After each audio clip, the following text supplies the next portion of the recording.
Magandang umaga mga kapadyak. Welcome to the Matron Channel. Time check, it's 5 AM po in this Saturday morning. Tara at samahan niyo ako sa ride ko to Barangay Bolong. At the moment, andito ako sa Barangay Putik, Zamboanga City. Tapos yung Bolong naman is 27 kilometers mula dito. Ako nga pala si Matron. Breakfast ko is 2 sunny side up eggs with pandesal at syempre, a cup of black coffee. Sa mga taga Zamboanga City for sure, alam nila anong tulay itong nasa harapan ko ngayon. 5:36 AM guys at this is the Marikaan Bridge. Before reaching here guys, nahulog na pala yung action cam ko na Insta360 X3. Napaka bad trip. Kailangan ko pang umikot para pulutin yung X3 ko. Buti na lang, walang nakasagasan nito habang nasa gitna ng kalsada. Well, ganun talaga no? Ika nga ni Forrest Gump, shit happens. And it happened to me in this ride. Onwards to the next bridge at ito naman ang tulay ng Bolong. Physically, I'm feeling good at this moment. 58 minutes na akong nasa threshold effort and I'm comfortable with it. Pero hindi pa rin mawala sa isipan ko na bumagsak yung Insta360 X3 ko. Change topic na nga tayo. My goal for this ride was to get a sub 58 minute time sa Bolong Strava segment. Well, mission failed na ako for that kasi it's 5:58 AM already. Hi. Second goal ko for this ride was to hit an average speed of 26 kph for the entire ride. At malalaman ko lang ang result na yan at the end of this ride. Napansin nyo ba guys na umaambon na? I am 27 kilometers away from home guys at maliligo yata talaga ako sa ulan nito. Wala naman akong problema biking in the rain. It's just that if I have a choice, ayoko na abutan ako ng ulan habang nasa ruta. Pero let it be, di ba? At eto nga, Bolong Strava segment end is here. Sub 60-minute Bolong segment, achieve pa rin naman so I'm thankful for that. Nakakapahinga ako ng saglit dito. And guys, tignan nyo ang kalangitan. 5:59 AM na pero parang 5 AM pa lang. Ang dilim pa rin. I guess ulan talaga anytime now at malamang aabutan talaga ako. Babalik na ako dun sa billboard ng Welcome to Bolong Beach for some pics pang resibo. Ang dilim pa rin talaga at tuloy-tuloy yung pag-ambon as you can see. Nice! Malayo pa lang kitang-kita na. May kapwa rider na incoming guys. Nice to know na there's another early bird rider sa ruta na to. I'm guessing mas malayo rurutahin ni Kapadyak. Since hindi ako nakapag-cool down, eto na yung cool down effort ko. Palakad-lakad ng pabalik-balik sa harap ng billboard na to. FYI, cool down is very important, okay? Yung mga nawalan ng malay dyan, I'm sure they can agree. Time check, it is now 6 AM at amoy ulan na talaga. Kaya di na ako magtatagal ng nakahinto at papadyak na ako ng pabalik just after a few pics. Ito yung fuel ko for this ride, Nutribar and peanut flavor. Wala kasi akong mahanap ng favorite ko na apple flavor dito sa Zamboanga City. Nakadalawa ako nito for this 2-hour ride at sakto lang para sa akin. And water of course, may 1.5 liters akong dalang tubig. Hindi naman ako ginutom no? I guess dahil na rin sa sapat yung almusal ko. Tsaka 2-hour ride lang kasi ito eh. Hindi ganun katagal para abutan ako ng gutom. Finally, nag-decide na ako magsuot ng rain jacket. Papalapit na ito ng tulay ng Barangay Sangali at may 45 minutes ride pa akong tatahakin.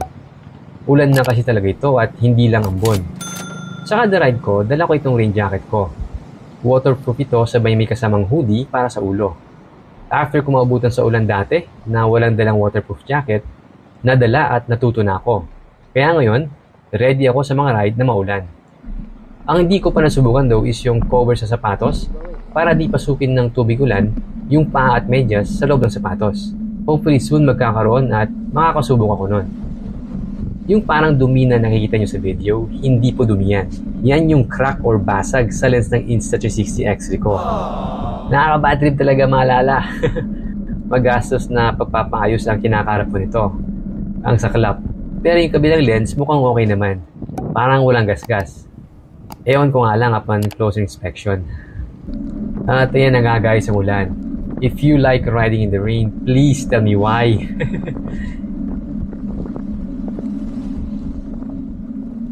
Dito, ramdam ko na ginagapan na ng tubig yung puwitan ko. Kakamadali kong isuot yung jacket, di ko pala naibaba ng todo yung jacket sa likod ko. Kaya ayan, nabasa na konti yung puwet ko. Looking back at it, parang ayos na rin na na-experience ko itong ulan sa ride na to. Habang pinapanood ko itong YouTube video, Mas na-appreciate ko yung ibang kondisyon at itsura ng daan kapag umuulan. Yung sinag ng ilaw ng mga sasakyan, yung ibang kintab ng kalsada, at yung parang spark na talsik ng tubig sa harapan ko. Feeling ko tuloy nasa napaka-epic na ride ako. And it makes me feel good na nairaos ko itong ride na ito safely without over-fatiguing myself. Mas kalma na ako ngayon mag-ride sa ulan after this ride. Basically, less na yung anxiety ko when riding in the rain. Pero bandang manikaan guys, wala nang ulan. Makulimlim pa ang kalangitan, pero wala nang ulan. Kahit yung ambon, wala na eh. At parang natutuyo na yung kalsada. Sa loob ng jacket ko, nainitan na ako. Kaya binaba ko na ng bahagya yung zipper sa dibdib area. Ang saya ko at huminto na ang ulan finally. Binati ako ng nakapulang jogger sa kaliwa. Hey, morning! I guess wala na talagang ulan. Andyan ng mga joggers eh. At tignan nyo yung kalsada, hindi na basa eh. Sabay may mga nakatambay na sa tabing kalsada, preparing malamang for a jog. Pati sa gulong ko, wala na rin talsik ng tubig. A good sign na tuyo ng kalsada. Diyan sa dulo ng tulay, may nagpapahingang kapadyak, kaya kinawayan ko siya. Once again, tulay ito ng manikaan. Pero pauwi na ako this time. I'm feeling good pa rin guys after 90 minutes of riding, kahit na inulan na nga ako. Pero, umiinit na ulo ko dahil sa cover ng hoodie. Need ko malinis yung hoodie para ma-press ko na yung ulo ko. At eto, panoorin yung attempt ko sa pag-release ng hoodie.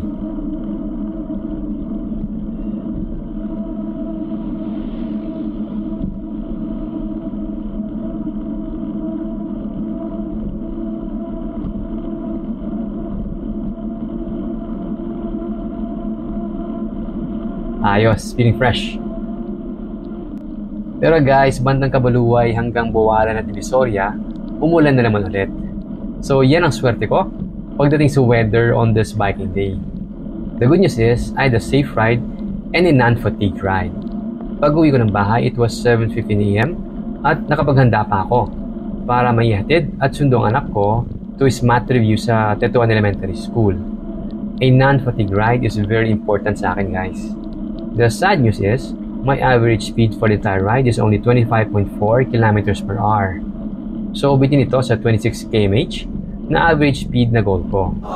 Although mission failed ako on this ride, I am thankful always for the opportunity to ride. Napakaswerte natin that we get the time to play and ride our bikes. That's a wrap for this video guys. So, basa, pero nag-enjoy ako sa ride na to. I hope nag-enjoy rin kayo, no? See you sa ruta at ingat mga kabadyak. Mate's Wen, out!